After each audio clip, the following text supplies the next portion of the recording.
If you are wondering if we have bloatware on Xiaomi 17T Pro, then the answer is yes, and even you can see right now that I keep receiving more and more notifications about new games being installed without me giving any consent.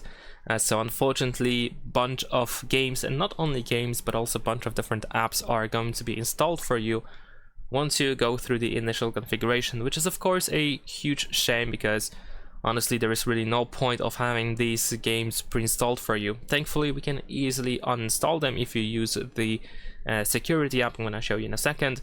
But as you can see, a bunch of games. There is also the Amazon Music app, the AliExpress app, and so on and so forth. That definitely should not be pre-installed. Now if you want to quickly remove all bloatware on your phone, you can just open the security app over here. Then we should be able to go to deep clean, then over here choose the uninstall apps option, and then you should be able to get rid of every single one of these useless apps that should not be there pre-installed for you.